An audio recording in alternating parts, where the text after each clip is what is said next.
Assalamualaikum warahmatullahi wabarakatuh. Perkenalkan, nama saya Julaiha SPDI. Kali ini saya ingin mereview buku yang berjudul 1001 Cara Bicara Orang Tua dengan Remaja.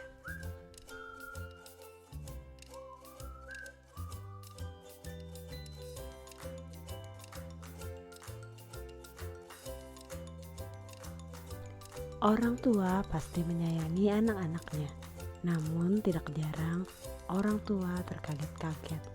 Perbuatan dan perkataan yang mereka ekspresikan kepada anak-anaknya seringkali disalah mengertikan. Bukannya kesepahaman yang terjalin, justru sebaliknya salah paham hingga saling membenci. Padahal semua dilakukan karena cinta hingga saling membenci. Apa yang sebenarnya terjadi? Di mana salahnya? Orang tua memiliki tugas menyiapkan anak-anaknya kelak menjadi orang dewasa yang bertanggung jawab. Fase remaja yang merupakan peralihan dari kanak-kanak menjadi dewasa. Setiap anak adalah unik. Respon yang tepat dari orang tua terhadap sikap-sikap anak itu sangat menentukan bagaimana kelanjutan perilaku para remaja. Menurut UNICEF, masa remaja dimulai pada saat usia sekitar 10 tahun sampai 19 tahun.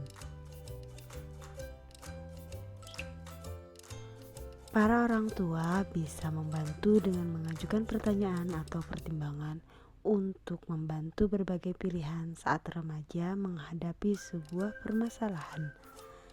Yang pertama orang tua lakukan adalah bisa dengan berdiskusi dengan pasangannya. Bicarakan dengan lugas keluarga seperti apa yang diharapkan. Bagaimana cara mendidik anak, pengalaman pengasuhan yang tidak diinginkan diterapkan kepada anak.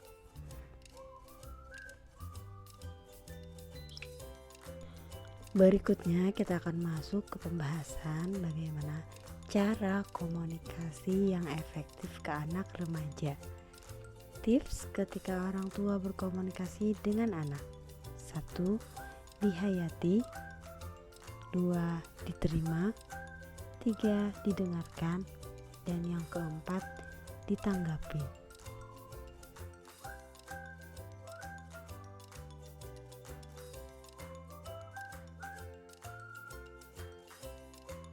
Sekarang pola komunikasi. Macam-macam gaya komunikasi. Gaya komunikasi yang pertama adalah asertif.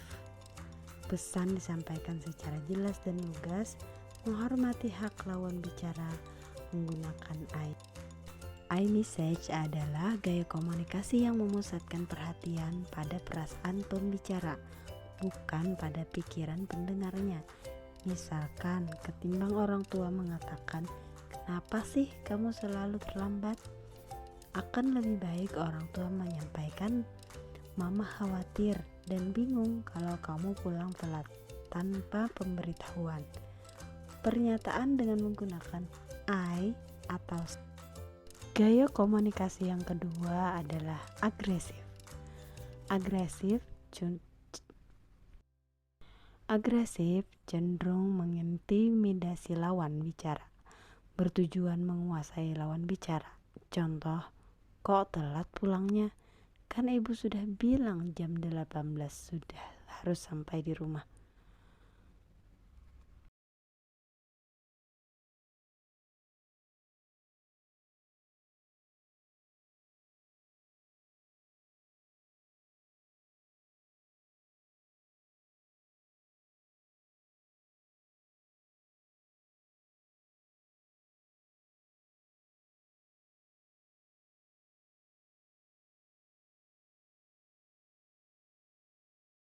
Gaya komunikasi berikutnya yaitu submisif. Menyenangkan orang lain karena menghindari konflik, biasanya merasa interior terhadap lawan bicara. Contoh, "Ya sudah, ganti baju dan istirahat sana." Tidak ada teguran atau pertanyaan ingin tahu meski remaja pulang terlambat. Misalnya, tidak mempedulikan aturan, menyerahkan semua pada pihak lain.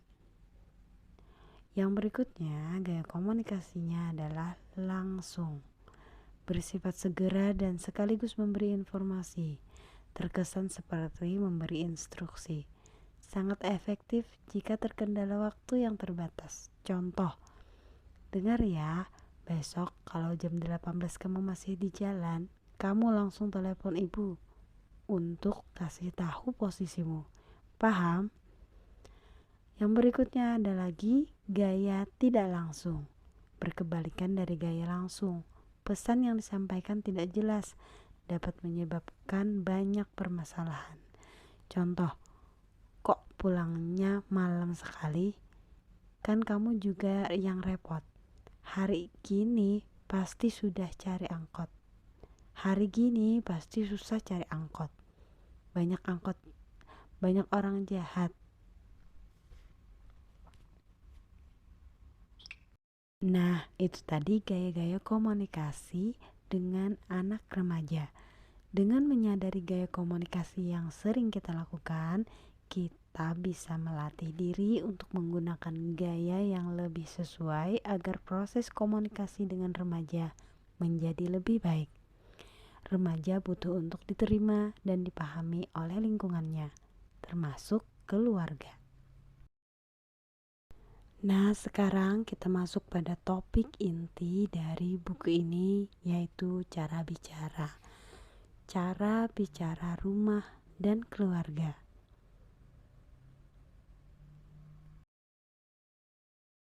Aturan di rumah. Salah satu yang menjadi potensi konflik yang aturan di rumah ini bisa disepakati atau dimulai dengan mengatur jam tiba di rumah dan prosedur memberitahu jika terlambat tiba di rumah. Pembagian pekerjaan rumah tangga. Terkait dengan aturan ini, yang berikutnya bisa masuk kepada pembagian pekerjaan rumah tangga. Remaja perlu ditumbuhkan jiwa tanggung jawab dan kemandiriannya. Salah satunya melalui pemberian tugas rutin rumah tangga. Aturan yang sama berlaku untuk remaja laki-laki dan perempuan. Apa pentingnya pembagian tugas rumah tangga? Orang tua dapat menanamkan pemahaman bahwa keluarga identik dengan kebersamaan.